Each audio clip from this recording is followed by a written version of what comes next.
un moment avec vous, les amours.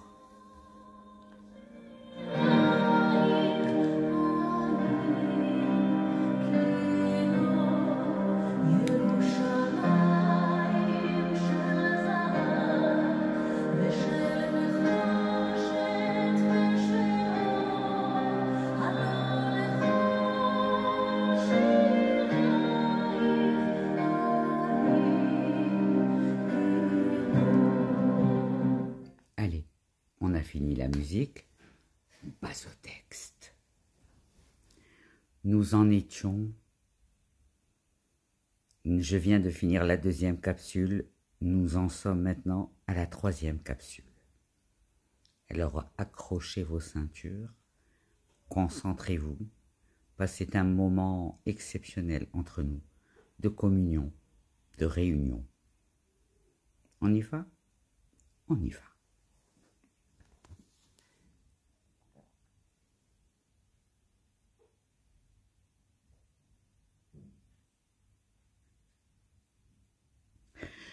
Depuis quelques années, la foi redevient le facteur clé de déclenchement de guerre.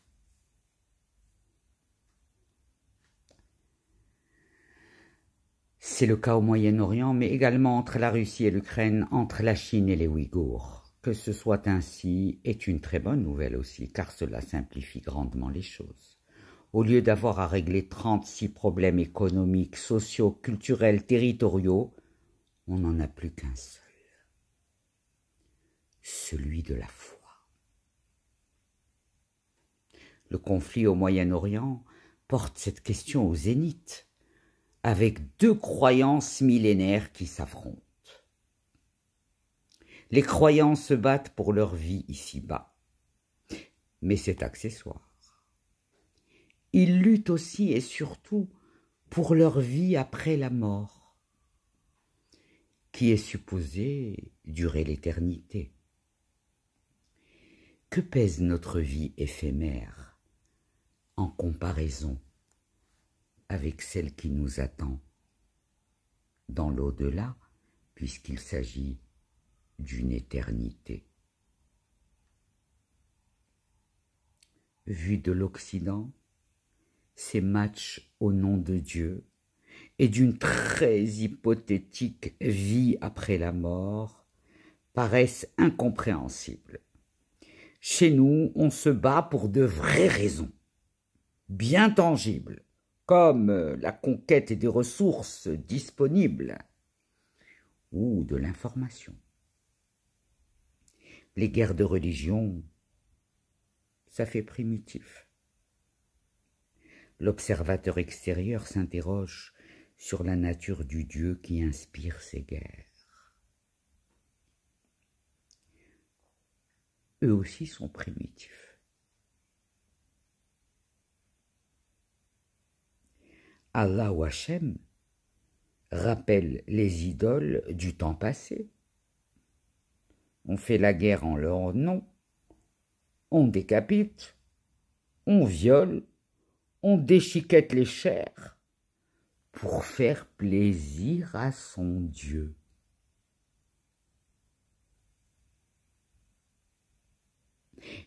Qui semble aimer qu'on lui ramène des têtes. Intéressant. Le grand perdant dans cette histoire, c'est l'existence de ce qu'on appelle assez naïvement le bon Dieu, Hachem ou Allah, n'ont clairement pas comme attribut la bonté ou la clémence. À la limite, Dieu paraît bon avec les vainqueurs, et c'est ce qui fait son succès. Mais il sombre dans l'inexistence lorsqu'il est parmi les vaincus.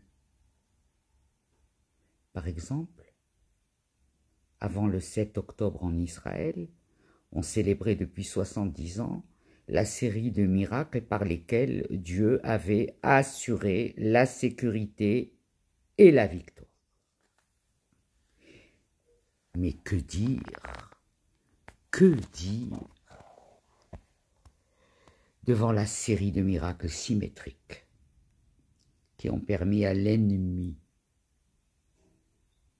de contourner toutes les défenses au matin de l'attaque. Que faisait Hachem?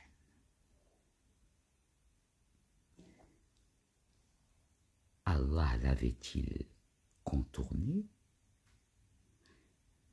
pris par surprise?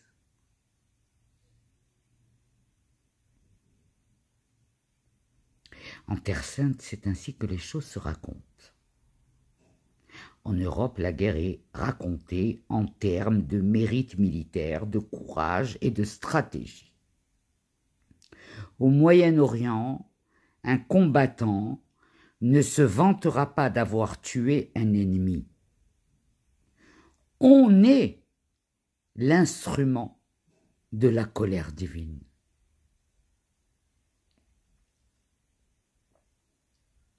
Seul Allah est le héros et seul Hachem est le stratège. Un observateur extérieur à ces conflits, neutre, voire laïque, ne manquerait pas de remarquer que le temps fou que passent les combattants à prier leur Dieu, avant, pendant et après la bataille, ne sert en gros si strictement à rien. Mais on voit bien que la victoire change de camp, d'un moment à l'autre. Qu'il s'agisse d'années ou de siècles. Un Dieu peut paraître favorable pendant 1 ou 2 ou 10 batailles. Mais gare à la baigne du camp du Dieu en face,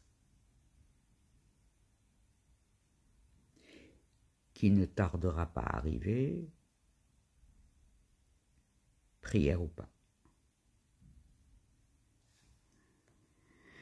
Devant ces conflits entièrement inspirés par Dieu, on comprend que la résolution, la fin du conflit ne peut tenir qu'à une compréhension différente du divin.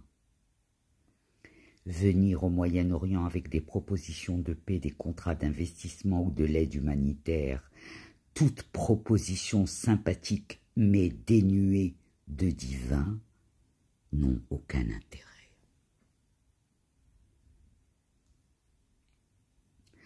Il faut donc y aller avec un message émanant du divin qui soit convaincant et efficace, respectueux des anciens noms de Dieu, mais forcément au nom d'un divin qui concerne les 2 camps et au-delà toute l'humanité et tout l'univers. En aucune manière, un Dieu qui gagne un coup et perd un autre, écoute parfois les prières, parfois pas, quand on gagne, et il nous ignore quand on perd. Christ, Dieu, Allah, Hachem, Krishna sont des noms et des concepts qui ont fait bouger l'homme. Ne salissons pas leur mémoire. Ils n'ont pas été que des sources de conflits, mais aussi l'origine d'œuvres, de pensées et d'art fabuleuses. Ce côté positif de la foi n'est pourtant pas ce qui nous interpelle le plus. La religion fait peur, car elle inspire des tueries qui semblent absurdes.